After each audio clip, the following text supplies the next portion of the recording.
Las cifras de desempleo están haciendo reflexionar a muchos sectores de la sociedad.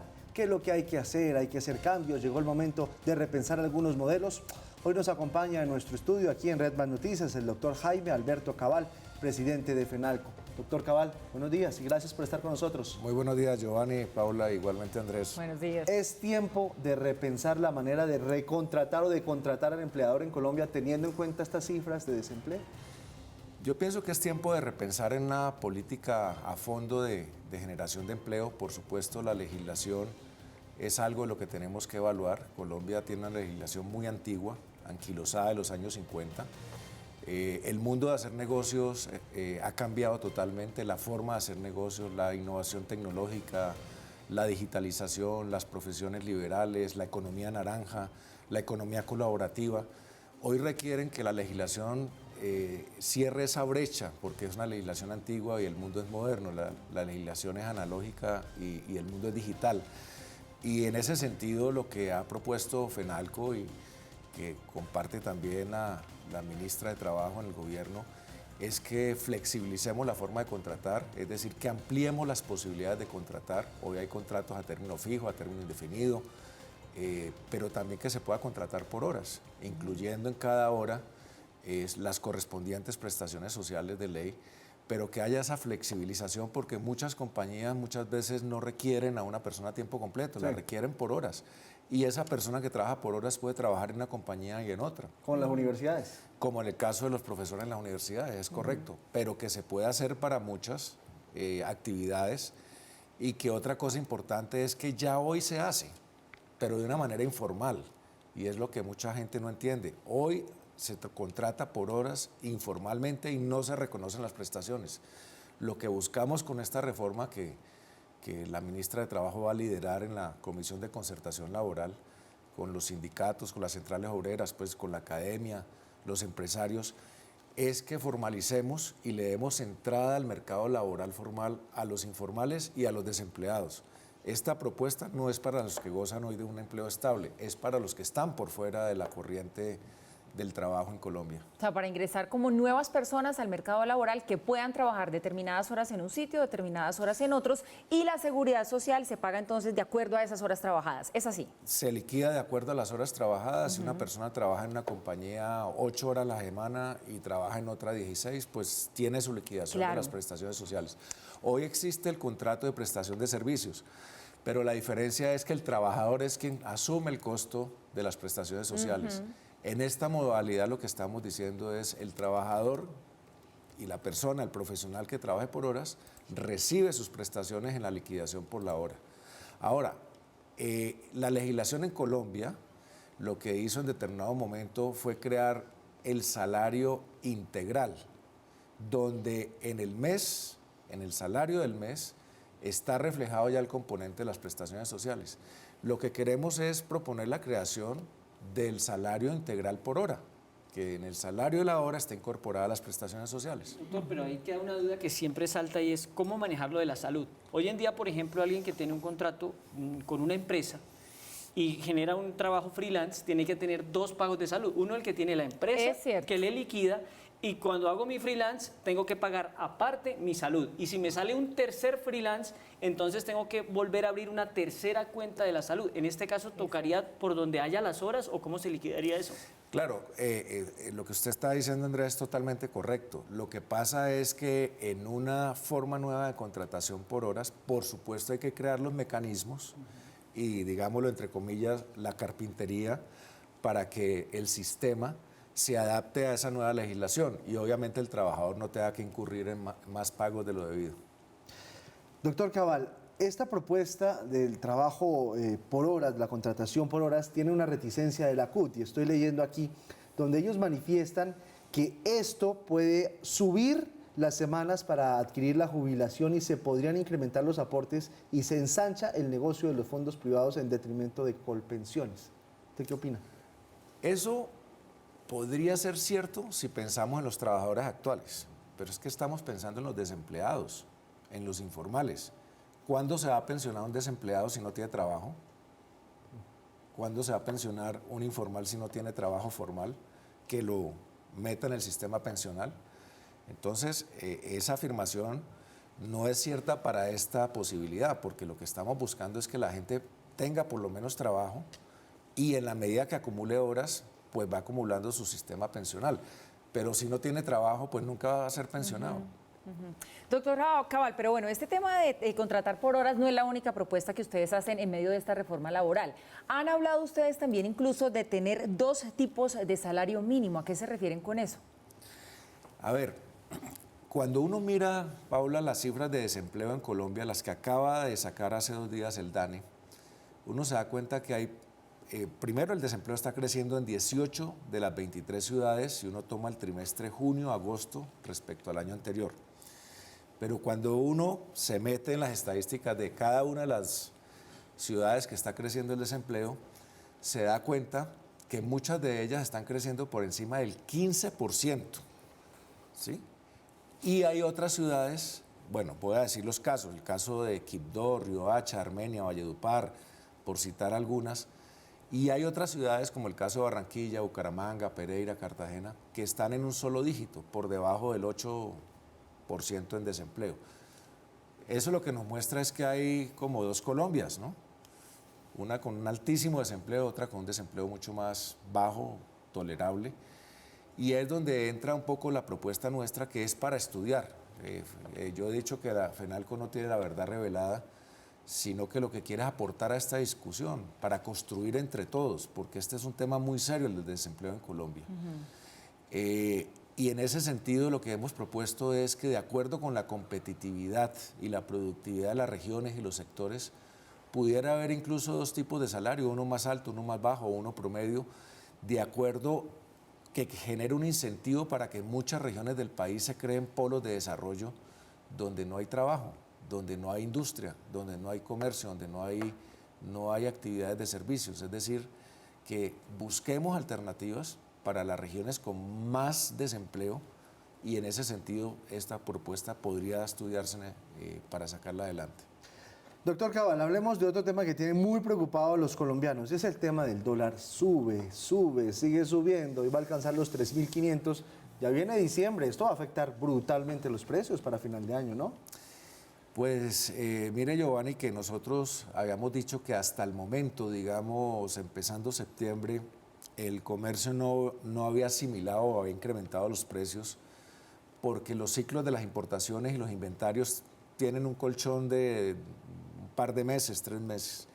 Pero ya con las nuevas importaciones que se están haciendo, que van a ser las que, digamos, productos que se van a vender en la temporada de final de año, ya empieza a sentirse el efecto del dólar, y eso lo que va a hacer es que obviamente el comerciante por un lado va a sacrificar márgenes, pero por otro lado también se va a reflejar en un incremento de precios.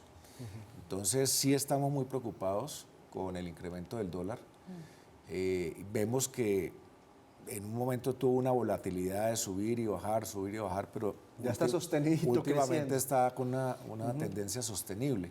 Y ahí también tenemos que mirar cosas, porque si bien es cierto hay factores externos que influyen en el precio del tipo de cambio, como el caso de la guerra comercial entre China y Estados Unidos, también hay un fenómeno interno de ponerle mucho cuidado, y es que paradójicamente con dólar alto crecen las importaciones, debía ser al revés, sí.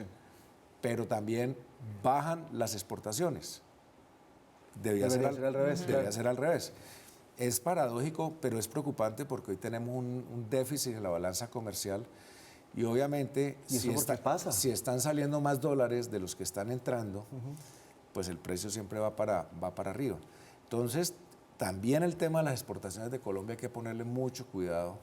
Yo creo que la política de exportaciones en el país hay que fortalecerlo, el gobierno lo está haciendo en la dirección correcta. Históricamente estamos en deuda. Pero hay que trabajar muy fuertemente en construir una oferta exportable de productos no tradicionales para Colombia, y no depender tanto del petróleo y digamos, los productos de minería básica. Doctor Cabal, permítame, me devuelvo al tema del salario mínimo, porque usted ha sido enfático en decir que no puede haber un incremento del 6% como pasó para este año en las negociaciones que se dieron el año anterior. En su criterio, ¿en qué porcentaje debe rondar esa negociación del salario mínimo para el año que viene? Paula, el análisis de FENALCO básicamente es que todo lo que encarezca los costos laborales, que de hecho en Colombia son supremamente caros, es parte del problema y es parte del por qué la flexibilización tiende a repercutir en la generación de empleo. En el año pasado se hizo una excepción en el incremento, pasó de la inflación era 3,18 y pasó a ser el incremento el 6. Lo que la Constitución ordena y lo técnicamente correcto es que el incremento del salario mínimo sea la inflación más la productividad, pero la productividad en Colombia ni siquiera llega al 1%. Eso quiere decir que este año no se puede cometer el mismo error, porque si no va a repercutir en la destrucción de plazas de trabajo como está ocurriendo. En este corte de agosto se han destruido 562.000 puestos de trabajo respecto al año pasado. Luego, en algo ha repercutido también ese incremento tan fuerte del salario. Y por eso también nos preocupa la prima de la canasta básica que está haciendo tránsito en el Congreso, porque sería una tercera prima que... La de Uribe. Es del Centro Democrático, sí, efectivamente. Sería una tercera prima que encarecería más los costos laborales en un escenario de desempleo, lo cual no es prudente. O sea, ese tipo de primas al trabajador le suenan muchísimo, obviamente. Claro, pero al empresario no tanto. Y eso termina siendo desempleo. Pero además los beneficiados son muy poquitos trabajadores. ¿Por qué? ¿Por qué? Porque obviamente son los trabajadores que están en el rango entre un salario mínimo y 3. Bueno, la propuesta ha ido variando, no cubre a todos los trabajadores, no cubre a los trabajadores del Estado, o sea, siempre el Paganini es el sector privado, y eso no es bueno para la economía. Por eso tampoco consideramos que este año nos podemos exceder en el incremento del salario. Pero entonces usted lo ve en cuánto, ¿por ahí qué? ¿4%? Si la inflación puede ser alrededor del 3,5 y póngale máximo productividad de un punto, debería estar alrededor, algo más, algo menos del 4,5. 4,5. Eso no le va a gustar mucho a los sindicatos, ¿no? Naturalmente, siempre es una negociación. Sí, pero el año pasado no hubo decreto, el año pasado lo consiguió la ministra, hubo una concertar, concertación que fue muy positiva. Pero mire que con algunas centrales obreras que hemos conversado, yo aspiro a conversar con todas, hemos ido encontrando algunos puntos de acuerdo, o sea que para discutir, yo creo que parte de lo que Colombia necesita es que podamos discutir con ideas, ponernos de acuerdo, hacer consensos y no tomar a veces posiciones tan radicales y personales y fanáticas como está ocurriendo aquí en el país, que a mí me sorprende porque llegué hace apenas 2 meses y medio. Tenemos que tratar de construir acuerdos para que Colombia prospere. ¿Usted cómo siente el clima nacional? Bueno, por un lado, con excepción del empleo, yo he dicho que los indicadores económicos, la economía está creciendo al 3, la de América Latina en promedio al 0,5, el comercio y los comportamientos en las ventas son buenos, no en la generación de empleo. El comportamiento en la industria también se ha ido recuperando, en otros sectores, el consumo de los hogares, el crédito de consumo va creciendo, pero a pesar de eso, hay un pesimismo enorme que no contrasta con la realidad. Yo creo que en Colombia somos muy especialistas en autocriticarnos y autodestruirnos. Sí, se nos va un poquito la mano. Y siempre han señalado que ese pesimismo tiene un efecto dominó complicadísimo en cómo se funciona la economía y el dinamismo que toma la economía. Usted hablaba, Giovanni, de propuestas que no van a gustar. Dentro de esta propuesta de reforma laboral, ustedes tienen otra que seguro no va a gustar, que habla de eliminar horas extras nocturnas y dominicales triples.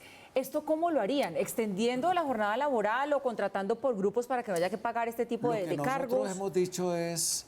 y quiero ser claro porque se puede malinterpretar. Lo que pretendemos es que no se cambien, no queremos y que no se afecten las condiciones actuales de la contratación actual como está. Lo que queremos proponer es que haya una legislación alternativa, que es la contratación por horas. Y en esa contratación por horas, cuando se trabaja sábados o domingos o de noche, debe haber un precio mucho más razonable que el actual, que es muy caro. No que se desconozca, pero sí que se evalúe cuál es el costo. Porque claro, lo que puede pasar es que hay muchas ciudades del mundo donde funciona el término de ciudades 24 horas. Claro.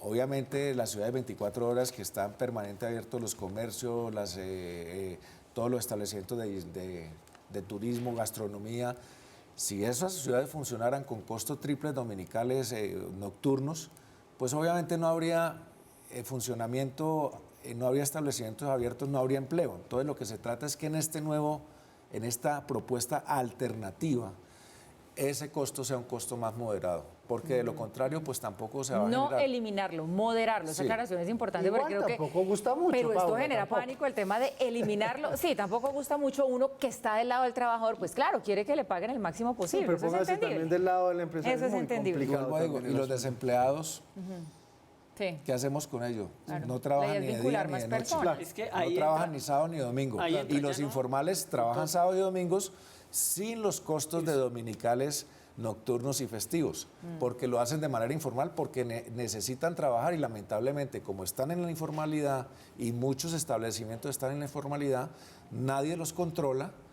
Entonces lo que queremos es formalicemos las cosas, incentivemos para que la Claro, que haya informalidad formalidad. se vuelva formal, pero con costos moderados. En la noche no le pagaría el triple al mismo, sino que contrataría un turno para otro, Es correcto. básicamente. Doctor Jaime Cabal, gracias por estar con nosotros en Red Más Conexión, darnos luces de esta propuesta a todas luces, muy interesante porque es una forma de buscar también opciones. Gracias por estar acá. en Muchas los gracias, set de Giovanni. Red Más Gracias, Noticias. Paola. Muchas Feliz gracias, día. Andrés.